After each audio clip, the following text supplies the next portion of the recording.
Hi, this is Pastor MacLaren with First Presbyterian Church, and I am putting together a little sermon postscript based on my message for Sunday, April the 24th, 2016. We're making our way through the prophet Jeremiah, and in this 17th chapter, towards the close, we considered how he brings to a conclusion his exhortation to the people of God to abandon pride in oneself and rather to glorify God. And we come to this portion of the text of chapter 17, verses 19 and following, where Jeremiah drives home this point in the most significant way possible by emphasizing an observance of the fourth commandment to keep the Sabbath day holy. For Jeremiah, that was a very, very significant way in which we glorified God, and one might even suggest that it was at the heart and center of the Ten Commandments and of Jewish life and society as the people of God. Keeping that one day holy, keeping that day for the Lord was significant for the life and well-being of God's people. And so the neglect of the Lord's Day, the neglect of the Sabbath, even in our contemporary day, brings great harm to the church, great harm to the family, and ultimately great harm to the state as well.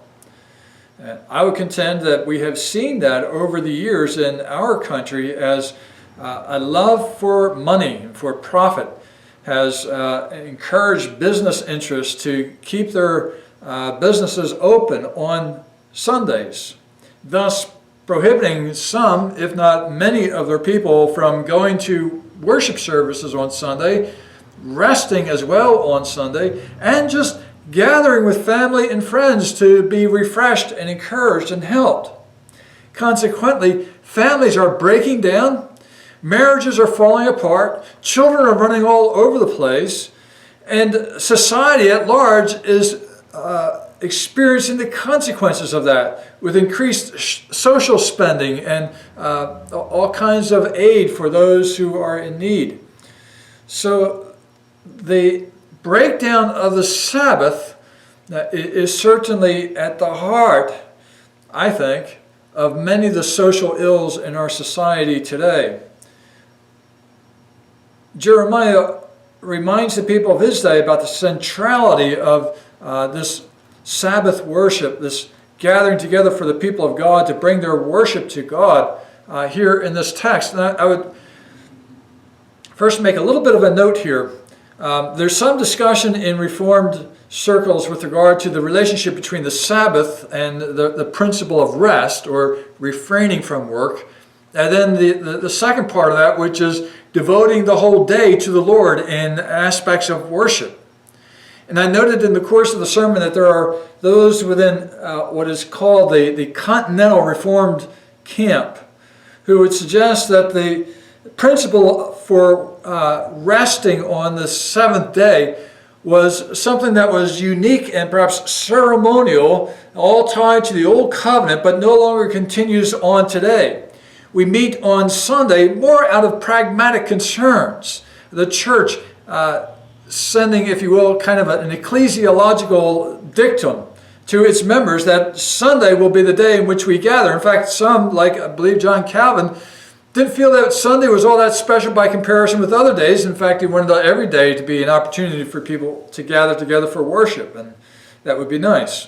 But this distinction of one day in seven, a day set aside for rest and for worship, is something that seems to have been lost in our world today. And to that end, I wanted to note the connection Jeremiah makes between these two concepts of resting from one's labor and worshiping God.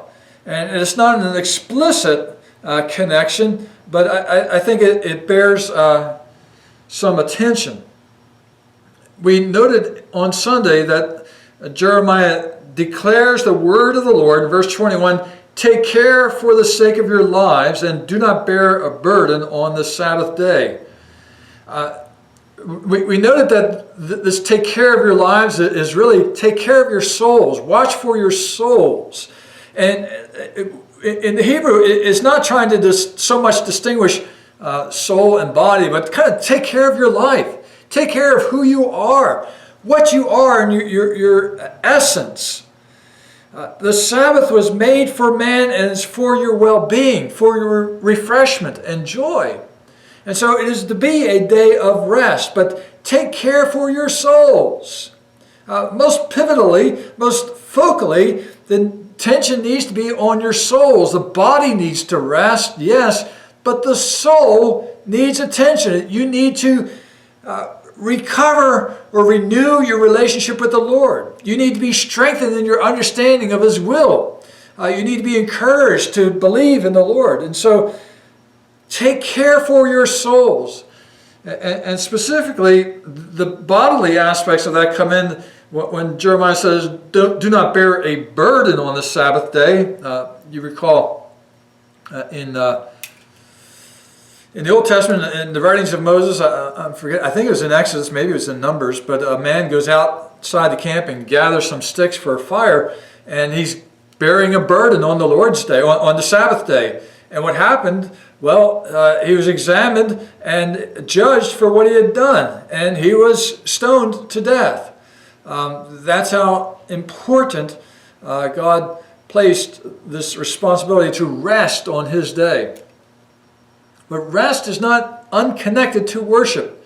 They go together.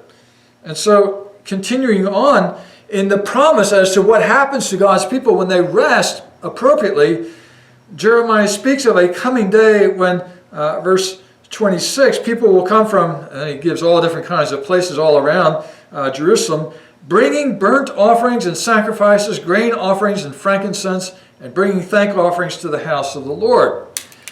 Clearly, an emphasis on worship, the worship of God, participating in, if you will, to use a scholarly way of describing these kinds of things, participating in the cult there in Jerusalem, the religious worship. And so the Lord's Day would be a day when, as the people rested from their labors, they could focus then on the Lord and worship Him.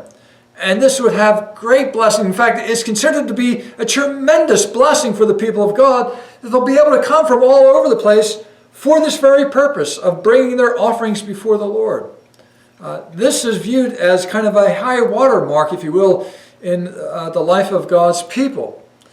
So Jeremiah makes that connection between rest and worship. They go together.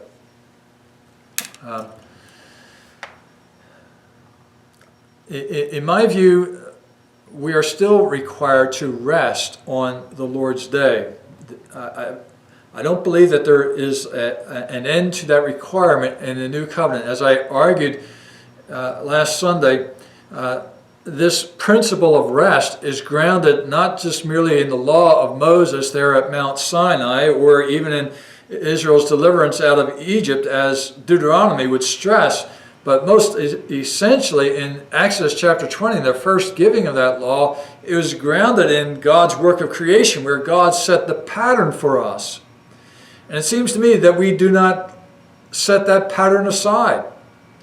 It is a pattern that must continue and does continue. Yes, there are considerations to make with regard to how we observe that pattern of rest. Remember Jesus and His disciples walking through the grain fields and being criticized by the Pharisees for picking the heads of grain. That was considered work.